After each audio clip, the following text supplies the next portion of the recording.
Alors on va aller à l'hôpital, enfin à l'hôpital, plutôt l'hôpital qui vient à nous avec Sophie-Hélène Zalmy, bonjour. Bonjour. Et avec Jules, pas Bonjour. le rappeur, le dessinateur. Voilà, jusqu'à nouvel ordre. Oui, vous pourriez vous mettre au rap aussi, c'est pas Exactement, interdit. il faut savoir se reconvertir tout le temps. Exactement. Jules, parmi les dessins, je veux dire, peut-être que le plus connu de tout le monde est celui qu'on a pu voir à la télévision, c'est Silex and the City. Silex and the City, et puis probablement Lucky Luke, dont j'ai pris les rênes C'est du vrai. scénario depuis une dizaine d'années maintenant. Qui sont deux choses très différentes en fait, l'une de l'autre. Oui, mais il y a cette fantaisie, ce rapport au réel, comme ça, qui est très franco-belge finalement, cette distance par rapport aux choses. Et je crois que dans le livre Docteur, on a ça aussi, c'est-à-dire une mise à distance des choses. Avec juste ce qu'il faut, moi j'aurais dit un peu d'ironie aussi, quelque part, voilà, le regard un peu amusé sur les choses. Bien sûr, dès qu'un sujet paraît sérieux, paraît grave, c'est drôle de pouvoir aussi, pour peut-être encore même l'approfondir, prendre cette petite distance-là, avoir un œil nouveau. Moi, je suis pas médecin. Je me suis associé à une femme médecin qui raconte son histoire, qui raconte l'hôpital. Et ben ça, c'était une chance parce que c'était un sujet en or pour quelqu'un qui n'y connaissait rien comme moi finalement. Ouais. Docteur la médecine au rayon X, c'est votre livre commun. Donc, mais comment c'est né cette idée de faire un livre qui raconte votre parcours d'étudiante et puis de jeune médecin radiologue que vous, enfin, vous faites beaucoup de trucs sur Internet aussi, sur les réseaux sociaux. Et donc voilà, ça fait un moment que vous avez rendu ça public, on va dire. Exactement. C'est vrai qu'en fait, c'est un peu le guide que j'aurais aimé avoir, moi, avant de commencer mon parcours de médecin, parce que quand j'ai commencé médecine, en fait, il y a plein de choses que je savais pas, il y a plein de choses que j'ai été surprise de découvrir. Et en fait, dans ce livre, je lève un peu le voile sur tous les mystères de l'hôpital, sur comment ça se passe les gardes, comment ça se passe le service des urgences, comment ça se passe les soirées médecine, comment ça se passe l'ambiance carabine, comment ça se passe les séances de révision à la bibliothèque, les concours, etc. Donc, je plonge et j'emmène avec moi le lecteur dans cet univers justement qui est réel mais qui peut être aussi vu comme un roman parce que c'est quelque chose que je raconte, c'est une histoire et j'emmène le lecteur avec moi dans mon histoire. Oui, mais l'hôpital de manière générale et la médecine, ça fascine. Il n'y a qu'à voir le nombre de séries télé qui sont consacrées à l'hôpital et aux médecins et leurs histoires d'amour accessoirement. C'est un thème porteur quand même. C'est vrai, c'est un peu la première partie du livre, c'est vraiment Hippocrate, mais c'est moi qui suis une femme et du coup j'ai cette vision de femme médecin. Le serment d'Hippocrate et la Porsche d'Hippocrate, c'est un des dessins de Jules qui m'a bien fait marrer.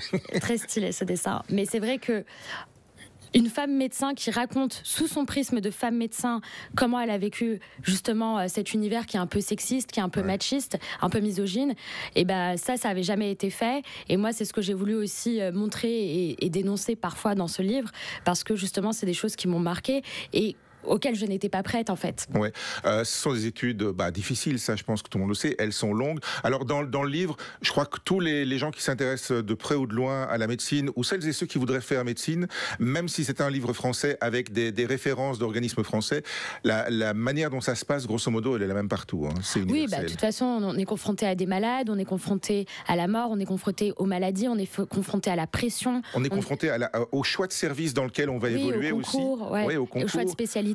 Au manque de bienveillance. Au manque de bienveillance, malheureusement. Après, j'avoue que je ne sais pas trop comment ça se passe dans les autres pays, mais c'est vrai qu'en France, c'est un milieu qui est très hiérarchique, qui est très féodal, qui a un peu une ambiance militaire. Donc, c'est vrai qu'on respecte ses supérieurs et on peut pas, en fait... Il y a une sorte d'omerta à l'hôpital qui fait qu'on peut pas dénoncer certaines choses. Et moi, ce livre, j'aurais jamais pu l'écrire à l'époque où j'étais encore étudiante parce que, justement, je voulais me protéger. Et c'est à la fin de toutes ces années où j'ai commencé à avoir un peu ce ras-le-bol de cette ambiance parfois qui peut être néfaste. Et en fait, pour moi, pour un médecin qui travaille bien, c'est un médecin qui travaille dans de bonnes conditions, qui est épanoui. Et moi, ce que je valorise plutôt, c'est cette horizontalisation des rapports entre collègues et une meilleure bienveillance et une meilleure santé mentale pour les médecins. Ouais. Avec aussi cette deuxième carrière que vous aviez sur Internet depuis quelques années, même quand vous étiez étudiante, qui vous a pas valu que des facilités non plus dans votre vie de jeune médecin. Enfin, oui, c'est vrai que c'était un parcours semé d'embûches parce que j'étais dans les premières à faire ça. Donc, des collègues qui comprennent pas quel est l'intérêt de faire ça, qui me disent ouais tu fais ça pour te faire mousser, ouais mais t'es folle de dire où est-ce que tu travailles, imagine il y a quelqu'un qui vient t'attendre à la sortie de l'hôpital, tu te rends pas compte du danger, tu exposes, puis il y a des choses qui doivent pas se raconter, attends ce qui est à l'hôpital ça doit rester à l'hôpital, donc il y a cette sorte de peur de non mais nous on est médecins, c'est notre secret, c'est notre confrérie et il faut pas révéler au grand public ce qui se passe.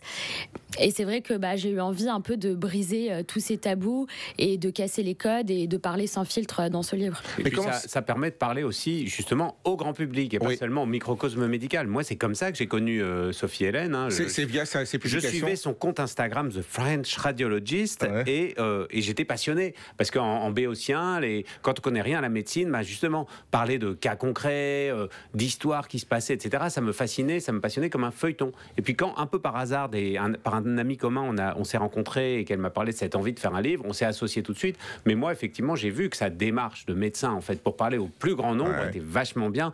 Et ce réseau social-là a ouvert énormément de portes. Ça vous a fait vous rencontrer et ça vous a aussi permis, je dirais, de mettre une forme de légèreté aussi, ou plutôt un décalage dans le livre avec les dessins. Oui, c'était important pour moi aussi de faire ça, c'est-à-dire de ne pas illustrer stricto sensu. On aurait pu s'imaginer faire une bande dessinée. C'est plutôt un contre-pied d'ailleurs le dessin souvent. Voilà, on aurait pu faire une bande dessinée biographique de Sophie Hélène que j'aurais mis en scène dans sa vie avec ses aspects positifs, négatifs. Moi, ça m'intéressait pas tant que ça, c'est-à-dire de faire ce petit pas de côté, d'avoir à la fois de la bande dessinée, des dessins tout seul, de faire ce livre un petit peu vivant comme ça qui danse d'un chapitre à l'autre. Ça a presque même un côté parfois dessin de presse. C'est un ensemble, voilà. Il y a de la bande dessinée, il y a de l'illustration, et ces différentes façons de mettre en dessin toute cette histoire correspond aussi à la grande variété des expériences de Sophie Hélène. Il y a même une petite chanson que vous faites en bande dessinée dans le livre. Ah oui, parce que oui, évidemment, il y a toujours des blagues. Moi, j'utilise des choses qui viennent du monde extérieur. La sonde, et je remets la sonde. Voilà, voilà, en pleine face à un patient. Voilà, et je coupe la sonde, et puis tout le monde fait oh, et puis après, et je remets la sonde. Et je coupe le son. Et je remets le son. Il y a Le Petit Prince, il y a Harry Potter, il y a Star Wars, c'est-à-dire que rencontrer toutes ces Snoopy, toutes ces cultures populaires, l'hôpital c'est pas un monde fermé, c'est pas un bocal. En fait, toutes les classes sociales y vont. Hein. Les plus pauvres comme les plus riches se retrouvent toujours un peu à égalité. Vous êtes médecin depuis 1 an maintenant. Exactement. Il fallait que vous ayez quand même un petit peu ce recul pour écrire le livre, pour vous replonger. Vous êtes d'une famille de médecins aussi, hein, donc il y avait le virus, si j'ose dire. L'idée du livre avait déjà un peu émergé dans ma tête, on va dire. C'est une suite logique des publications Instagram. Oui, c'est ça en fait. C'est parce que j'avais beaucoup d'abonnés qui me posaient toujours les mêmes questions récurrentes sur comment tu révises, comment ça se passe la garde, comment ça se passe une journée type en radiologie. Donc, je me suis dit, en fait, je vais faire un concentré de toutes ces informations dans un autre support que du virtuel, mais vraiment de l'écrire dans du papier. Et comme j'aborde des thématiques qui sont quand même parfois assez lourdes, qui sont parfois assez difficiles, comme le burn-out, les déserts médicaux, le manque de vie sociale, je pense que c'était bien, justement, d'adoucir tous ces propos-là avec des dessins comiques pour créer une sorte de distance et d'avoir le regard de quelqu'un qui n'est pas médecin, qui n'est pas dans cet univers-là, et justement qui ramène les choses, un autre prisme, en fait, le prisme un peu du moldu de la médecine, mais drôle et sympa, parce que Jules, c'est quelqu'un de sympa quand même.